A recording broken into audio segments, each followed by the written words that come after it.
Hey everybody, welcome back. This is Jake, also known as YaakovBenz here on YouTube. Hope everybody's doing well. Today, we're going to have a little different type of video. I don't know about most of you, but personally, I like to buy kitchenware to sell on eBay, Mercari, and Poshmark. A lot of the times when buying bigger appliances like the crock pots, and they're heavy, especially the stone inserts, you really don't want to have to deal with shipping that. So what I do is I take the parts that sell. It's very simple. You go on eBay, you do a comp search for that specific item, and you find what parts of that item sells. So the first part is we have to determine that this griddler over here is only worth for its part. Also take into consideration that this thing weighs close to 10 pounds. So shipping it is not going to be a fun thing to do. So all that taken into consideration, let's look at what the comps are showing. All right. So as anything, you would go to ebay.com, put in Griddler, Cuisinart, click search, then go down and make sure you have it clicked at sold and completed. At this point, what I'm also going to do, just to make it a little bit simpler for us, we're going to click used. All right, so now we're going to look. So this machine over here, $66.99. It's not the machine we have. We have the one with the knobs. So that's not it. This dip tray, I know I am missing. That's a little bit of profit missing out of there. So now we could see over here, this is the exact machine I have. The GR4N. $44.95, free shipping.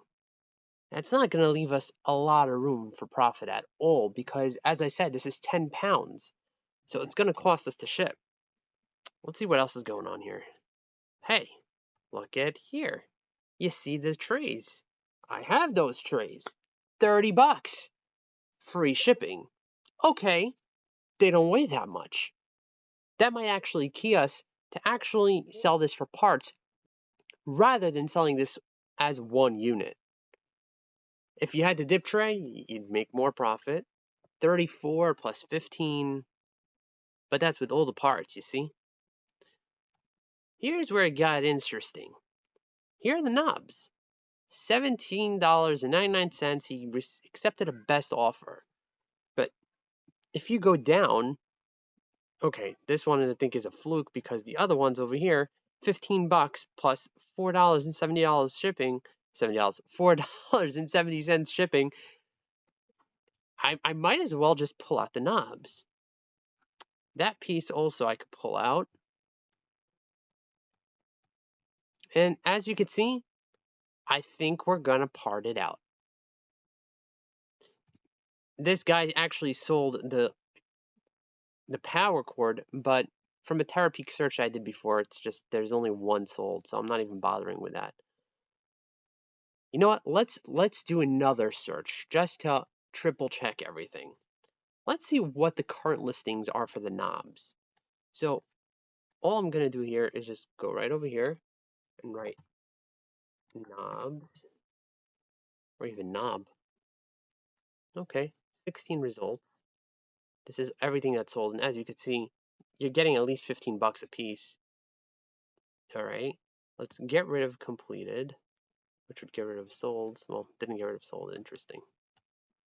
And get rid of this sold. And we see over here, this guy's selling 17, only 3 results. $12.99 just for the chrome pieces. I think we're in luck over here. Oh, they're calling it the rings. All right, so they're known as rings, not as chrome info tags as I was calling them. Sorry, but hey, now we know exactly what it is. All right, now let's see the power cord because we did see somebody sell. There it is, the grill power cord.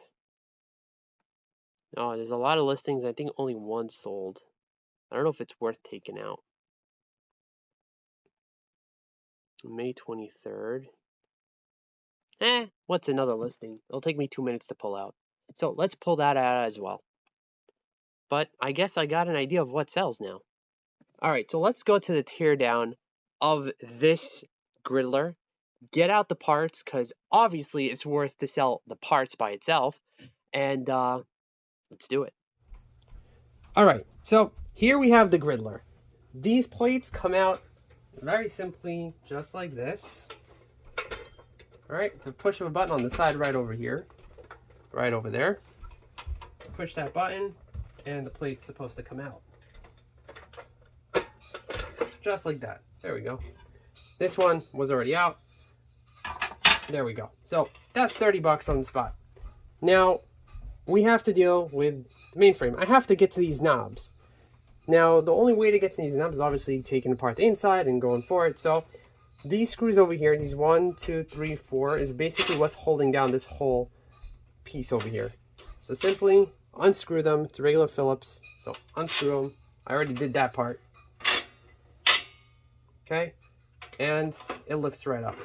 We're gonna put it right over there. Now, none of these other components sell, so I'm not interested in any of these components. Personally, I'm even debating right now on cutting these off, but just in case, I'm gonna leave them on for right now. This piece over here, you wanna, there we go. I don't wanna get like cut from that. Now, I don't know how much you can see, we're gonna try to get you guys in there. Okay, now over here is where the knobs have to come off and the chrome info tags. These over here, there you go. So that one you could see is sideways, correct?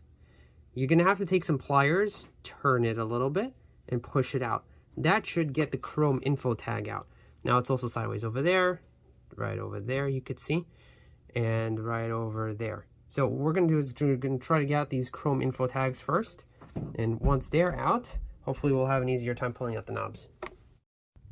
Okay, so first what we're going to do is we're going to use some long nose pliers to try to bend the tabs from the rings, or info, whatever I call them.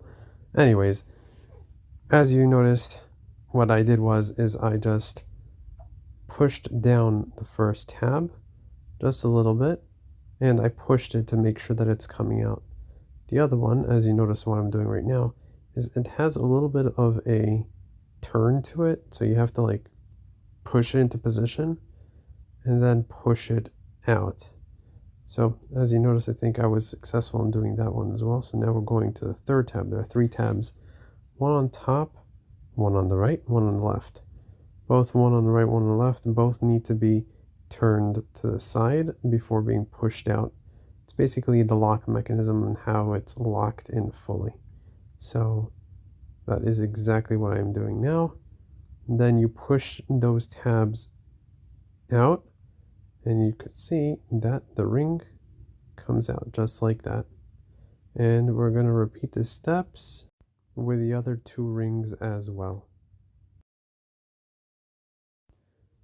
Alright, so now that all 3 tabs are out, or 3 rings, now we got to move on to the knobs.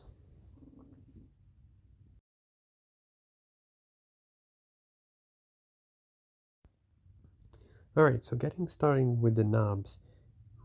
Each knob is being held down by 2 screws. Again, Phillips, easy to remove, no issues there. So you want to pull out those 2 screws. As you see, I am middle unscrewing them, but the board for each knob is screwed down as well. You want to remove that board as well. They are also only Phillips screws, so don't hesitate, don't worry about it. In order to remove the knobs, you got to remove everything.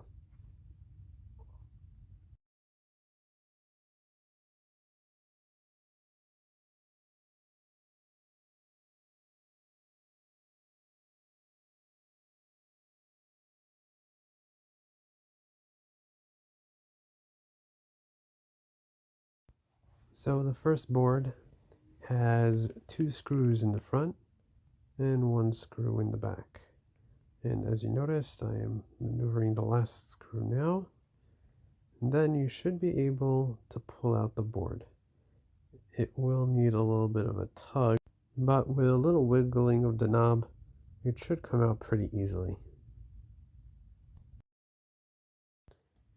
Now at this point, you want to just take the long nose pliers, pull out the white piece, and the knob should free up. Okay, the next part to remove the knob is very, very simple. As you see, I turned the knob horizontally, and there should be a tab, a little tab that's holding it in place. You push that tab down and pull the knob right out. There you go. You got your knob. Just beware, it has some grease on it, and it's basically to make sure that it moves freely. And we're going to move the other two knobs as well. Just keep in mind, it's the same process. The only thing is that there could be 2 screws for this one, and I think another 2 screws for the next one, rather than the 3 that we used to remove the other board. So just remove them, get them out, and then play with the pliers a little bit. Just move the white piece out of the way. That should free up the knob, and you are good to go to removing the knob. Okay, so now to removing the power cord. There are 4 screws, also Phillips.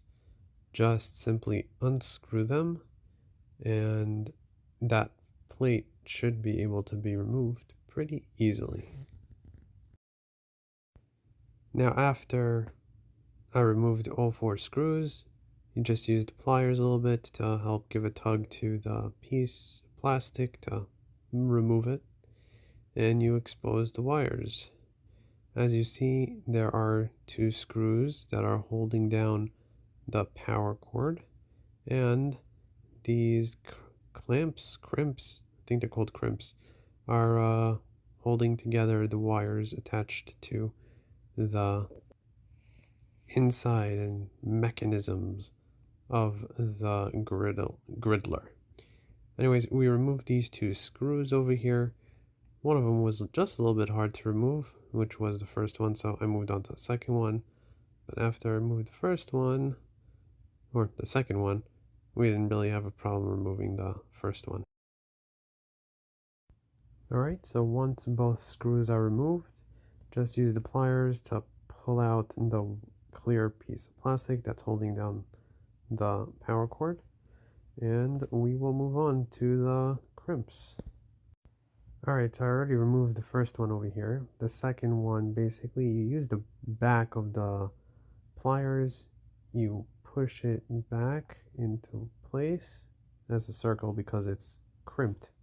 I mean, it's flat. So you push it back in place, pull out the cords, and you're done. That's that.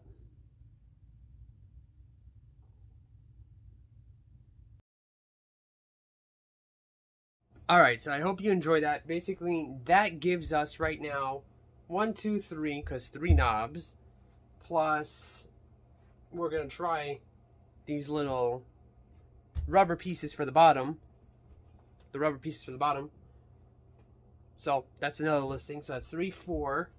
You got the power cord as 5. And the plates. I have 2 of them. Well, 2 of them, they go in a set. So that's 6. 6 listings. $30 on the plates. Let's say $15 per knob. So it's 30 plus another 15 is 45, which is 75. Then you got the power cord, which is another 10, making it 85. I think with these rubber pieces, I'll probably get another 10, making it $95 on the whole griddler that they wanted to sell for $45 free shipping. So, guys, when in doubt, part it out. I guess that's the motto, and this is how it's supposed to go. Hope you enjoyed. Subscribe, like, and comment, and I'll catch you on the next one. See ya.